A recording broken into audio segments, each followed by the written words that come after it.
मोती मुक्ता दर्शत नाही, ये जग है सब अंदरे। दिखत के तो नैन चश्म इनके, फेरा मोतिया बंदरे।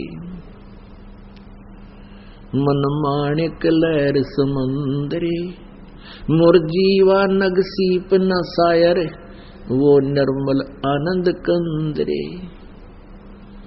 क्या बताते हैं कि मोती मुक्ता दर्शत नाही, ये जग है सब अंदरे।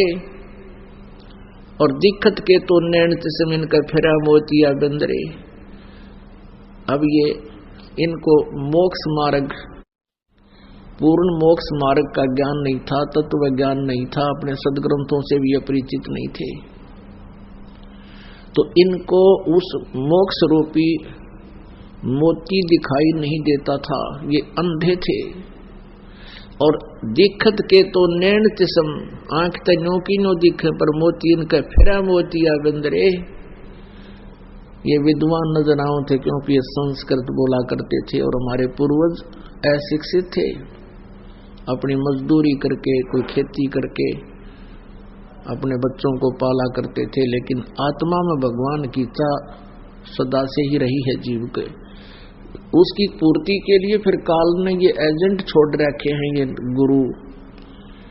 इन्होंने ऐसा बैठा बैठा दिया, गांव के गांव बिगाड़ दिए। गुरुआ गांव बिगाड़े, संतो गुरुआ गांव बिगाड़े, ऐसे कर्म जीव कला दिए, ईव जड़े नहीं जाड़े। तो पुण्यात्माओं, आपका सौभाग्य है कि आपको इस प्राइम टाइम में मनुष्य जीवन प्राप्त है। और इस भक्ति युग में, भक्ति काल में आप जी को मनुष्य शरीर प्राप्त है, और साथ में ये यथार्थ भक्ति मार्ग मिल गया। धन्य है आपके माता पिता जिनसे जन्म हुआ। परमात्मा कहते हैं, या तो माता भगत जने, या दाता या सूर, और ना तरह ले बांझड़ी, क्यों व्यर्थ गंवावे नूर।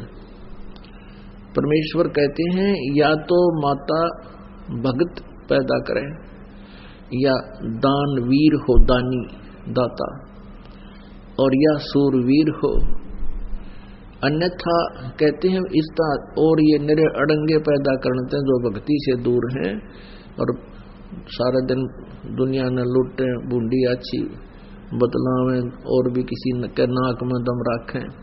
कहते इनसे अच्छा तो बांध डाले, क्यों अपने नूर को भी नष्ट करे, ऐसे नालायक संतान उत्पत्ति करके। तो पुण्यात्माओं, आप के माता पिता धन्य हैं जिनसे आपका जन्म हुआ, क्योंकि आप उन्होंने भक्त जन्म दिए।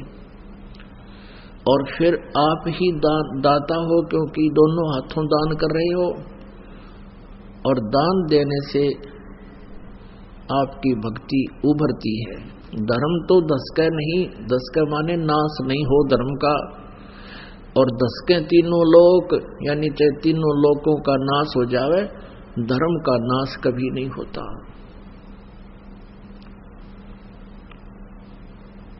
अब जैसे पुण्यात्माओं, सूरवीर भी भक्त ही होता है, भले ही वो वर्तमान में भक्ति नहीं कर रहा होता। उसके पिछले संस्कार सूरवीर के भक्त ही के होते हैं। जैसे प्रहलाद था सूरवीर, बिना हथियार का सूरवीर था। हिरण्यकशिपु ने वो जुल्म किए, कलेजा हिल जाए उनकी सारी घटना को सुनकर, लेकिन भक्त ने भगवान पर विश्वास किया और सूरवीर की तरह खड़े रहे कि कर ले पिताजी जो आपने करना है, लेकिन भगवान से दूर नहीं हो सकते। सूरवीर थी मीराबाई, ऐसे ऐसे जुल्म किए उसके साथ, लेकिन पीछे कदम नहीं हटाया उस पुण्यात्मा ने।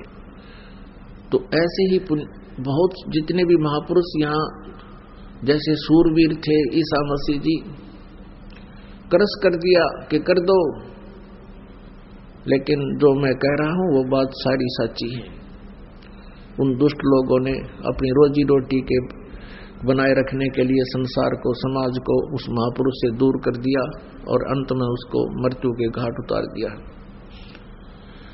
परमेश्वर आए थे, कबीर परमेश्वर आए थे, उनके साथ वो जुल्म किए थे इन काजी मुल्लाओं और ब्राह्मणों ने। उनकी सारी कहानी आप सुन लो, पढ़ लो।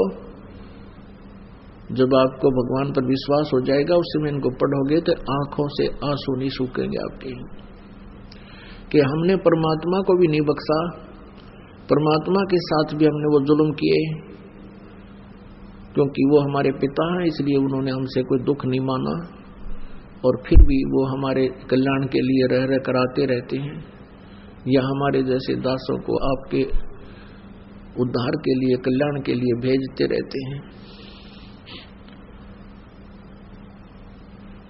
पुण्यात्माओं, सत्संग में आने से प्राणी को ज्ञान होता है, मैं कौन हूं, कहां से आया हूं, मेरा यहाँ रहने का उद्देश्य क्या है, मेरे जीवन का उद्देश्य क्या है, मैंने टारगेट क्या बना रखा है।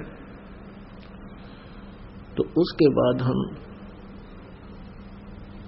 जो हम उद्देश्य मान चुके थे इस मनुष्य जीवन का, फिर उसमें परिवर्तन होता है।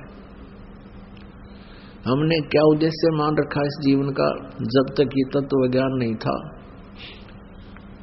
जैसे बच्चा स्कूल जाता है, विद्यालय में जाता है, उसका टारगेट होता है मैं अच्छी शिक्षा प्राप्त करूं, या तो बड़ा अफसर लग जाऊं, या फिर कोई अच्छा धन कमाऊं, या डॉक्टर बन जाऊं।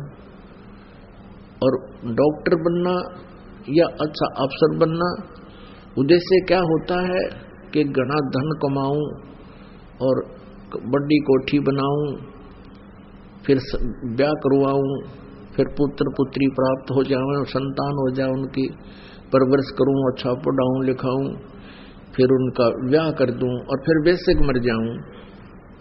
ये कोई टारगेट है इसका?